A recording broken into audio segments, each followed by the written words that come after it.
Hello friends, welcome to my channel. I am Noelle and this week we're gonna make some bandanas.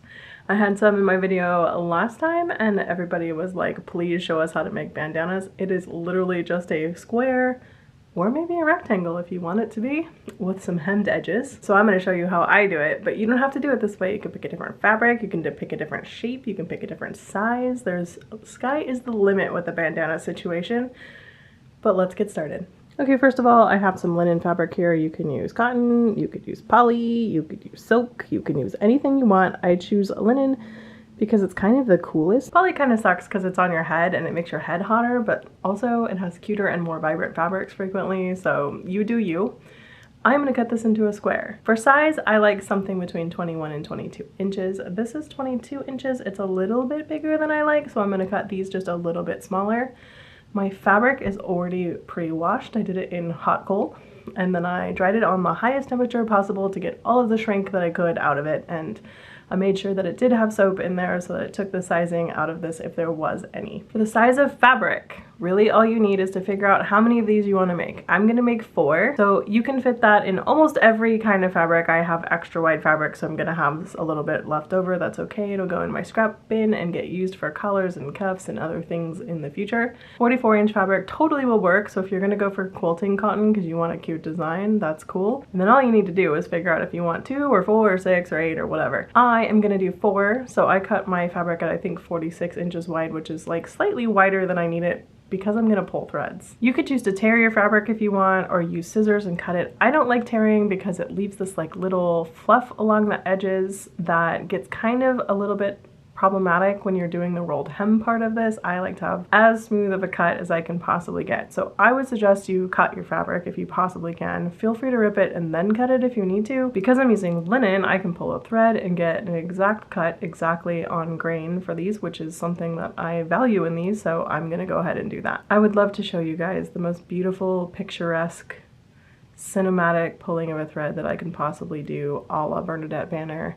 However, most of the time it's a nightmare. So I'm going to show you the reality of pulling threads. First things first, I've decided that the selvage on this is so beautiful. So I'm going to go ahead and use this as one of the edges. So I really only have to hem 3. I like the selvage on this cloth in particular, so I think I'm going to maintain it. So I'm going to go ahead and measure out along the bottom, and I'm just going to put a mark here at 21 inches and then again at 42. And then all you need to do is get yourself a pin and some patience and start digging in. Literally pulling a thread means going in here and finding one thread and picking it up with your pin, literally just the one, and pulling it.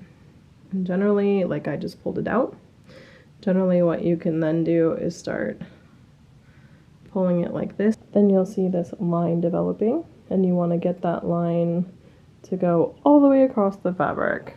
What's going to happen is I'm going to pull on this for a little bit and this line will develop, which is great because I can see where the thread is from then on, and that's perfect, but it will break and then I can find it because it'll be on that line, pick it out, and keep pulling.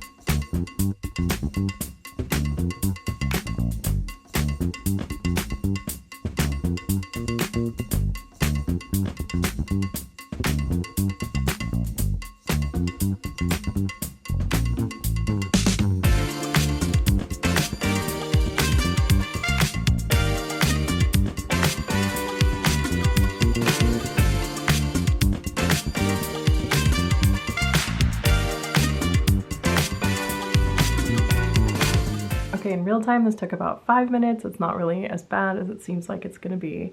Some pro tips are, when it breaks, start looking for the line and what you're gonna pick out about an inch or so up from where it broke, because you don't want to pull it out right away because you won't have a tail to hold on to, so you want to pull out at least that much.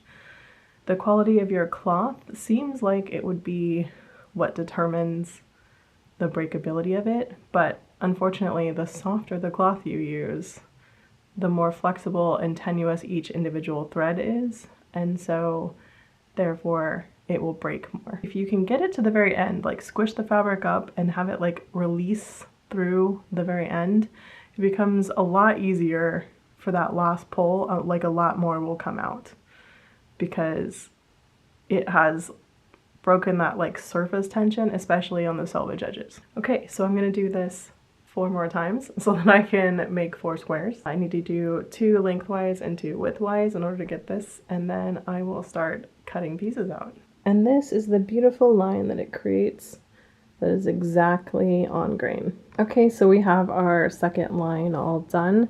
There's this section of fabric that I am going to go ahead and cut off now, because I can definitely use this later for making shirts or whatever with this is useful fabric.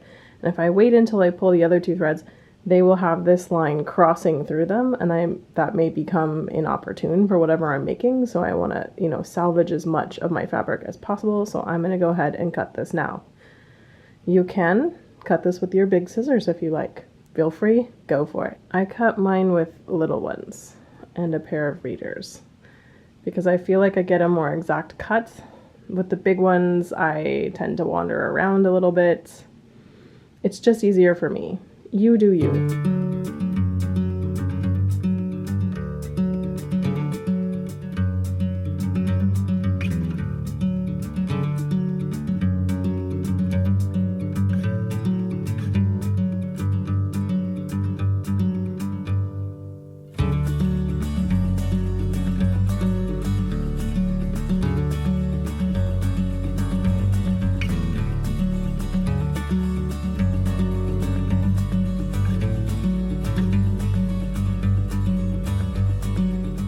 This is the piece that I just cut out. If I were a smart human, I would have had this piece come out of the center instead of the edge, because I lost the ability on one of my sets of bandanas to use my selvage. Learn from my mistakes, kids. Okay, so I have this large piece, which is 2 sections with the cut line down the middle still. I haven't cut that off yet, and I'm not going to, because I'm going to pull the threads here, and because I do not want the fuzzy edges, I have to pull 3 lines. So I pull slightly away from this line, the halfway mark, and a full 42 inches because I'm doing 21-inch squares. Once I have those, I cut all of the lines and I make 4 pieces of 21 by 21-inch pieces of cloth. Okay, this one is going astonishingly well. I haven't had a break yet. I pulled out all of this.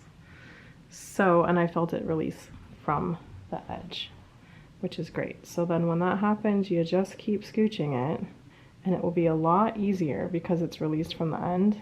Even if that end is like a cut end, it doesn't seem to matter.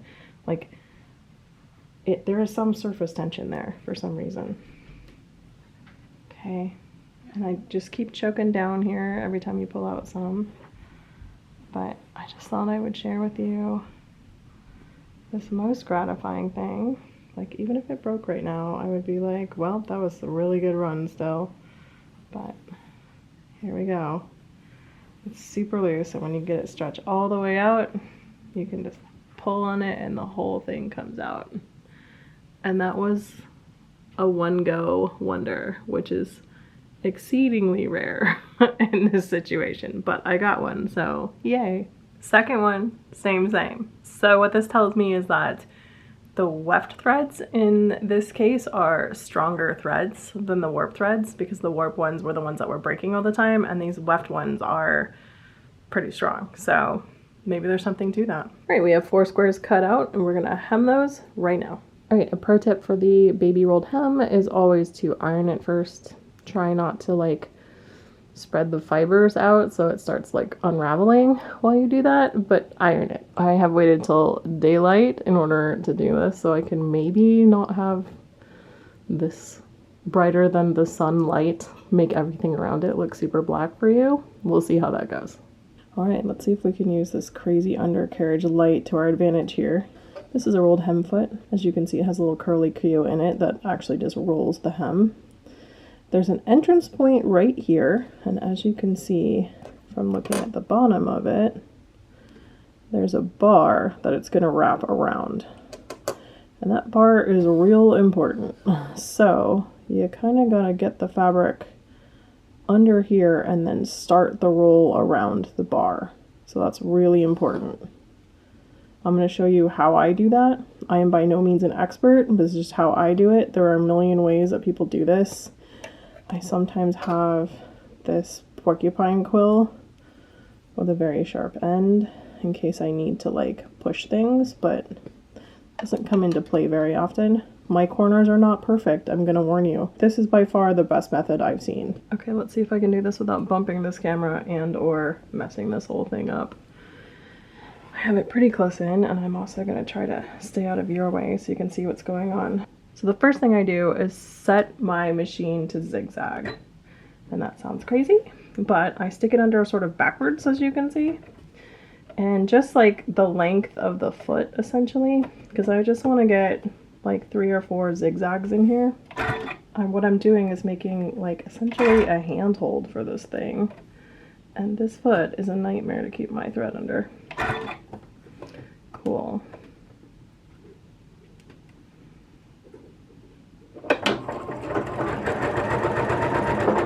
So I just have a few stitches, and you can see them here. And then I flip it back over the way it's supposed to go, so that this is like the inside of the fabric. And what I do is use these threads.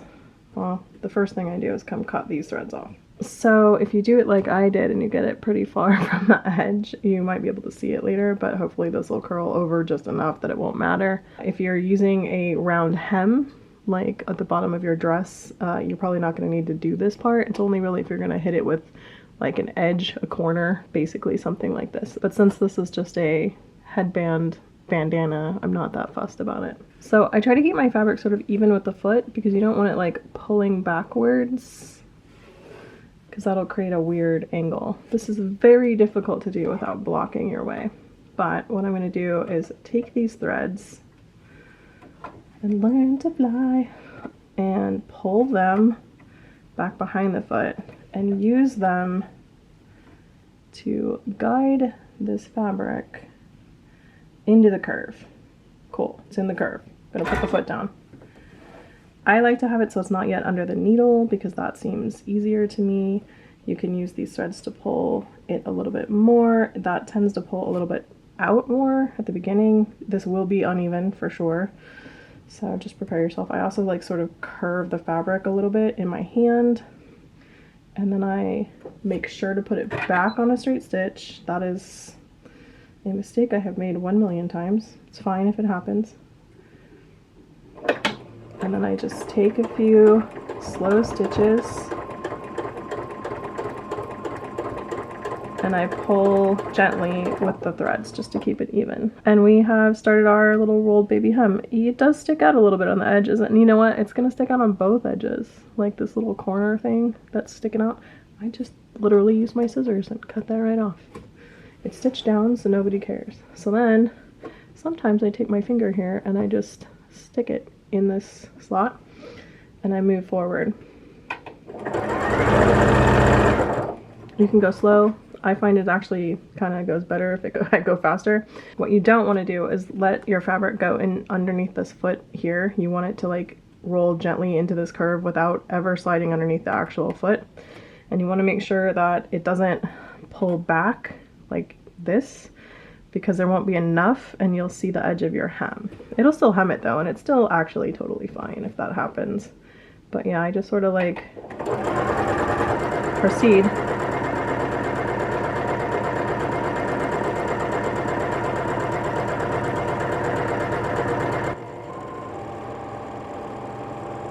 Okay, when we get to the end, you're gonna expect a little pointy thing again. And you're gonna go ahead and pull this out, raise your needle. Oh, I don't really have that much of a pointy thing, that's great. Turned out okay. I'm gonna rotate. So I pull this thread out a little bit so I got like a good handhold. And then we're gonna do the exact same thing, but this is gonna be your handhold.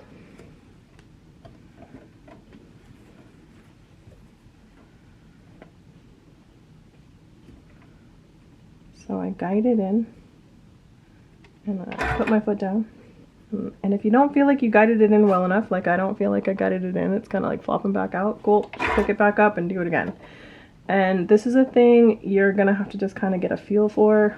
This is definitely a thing that is gonna frustrate you the first few times you do it, probably. So just don't give up and like spend the time to learn. Definitely do it on scrap fabric first. Okay, we got it going. Cool. Let's put it down. Some people say go ahead and work the fabric back and forth. That's a thing you can try. There's many people who have many opinions about this, how this goes down. I'm pretty agnostic. I just find the thing that works for me and I roll with it. So I'm just gonna go ahead and take a couple stitches and just look at what happened. That was exciting. Cool. All right, we're doing okay. And we're gonna take off again.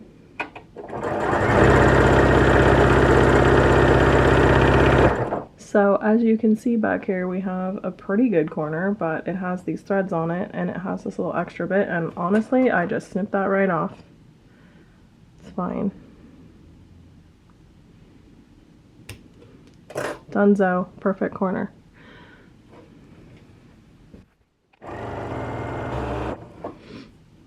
Let's see what happened.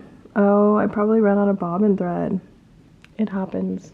Okay, that was somewhat intentional, so I can show you what I do when that happens, because it will happen to you. So I just shove it in there as close as I can to where it was stitched. It's still got a little minor gap there, but it's curled, so it's great. It just works itself right in, and then I just continue sewing. And then at the end, if that little gap bothers me, I come along and just straight stitch along it. It's probably only a centimeter long. And that's really it. That's all you gotta do. Just keep going around that little square until you got all the sides. Some of mine have 3 sides I have to do because, like I said, I used the selvage edge. Some of them I have to do all 4. It's all fine. And they come out really beautifully. They wash well. Clipping off that corner doesn't have any like negative effects on it. Like, all of it's cool. So I find this method very effective. I hem round hems with my baby hem foot all the time. There are 3 sizes I think you can get usually of these. One is called like a round hem and one is called a flat hem. I think the round hems literally have a rounder hem. I think the one that I have is basically a flat hem because it does feel very flat once it's done. So I think it's trying to mimic a rolled hem. I don't have any of those, but they exist and I do want to buy one eventually. So anyway, that's about it. It's a really simple process. I am going to go ahead and finish these up and then I'm gonna put them aside so that I can dye them at a later date. I really like this like fade from, you know, lightly dyed. Like this is like 1 dip to no dip, but it comes across in the wash, like it spreads. So you kind of can't have pure white. You can, but it takes a lot of rinsing out by hand, and only the section that you put dye in, it becomes quite a fiasco. So also I just like it slightly tinted anyway, it looks better. So I'm gonna maybe do some blues and greens and I'm very excited about that. I hope you enjoyed this video. If you did, give it a thumbs up and I will see you guys next time with another video. Leave me comments down below. Do you make bandanas? Do you use rolled hems? What's the situation with that? I hope that this helps somebody out there and I will see you guys next time with a new video. Bye guys.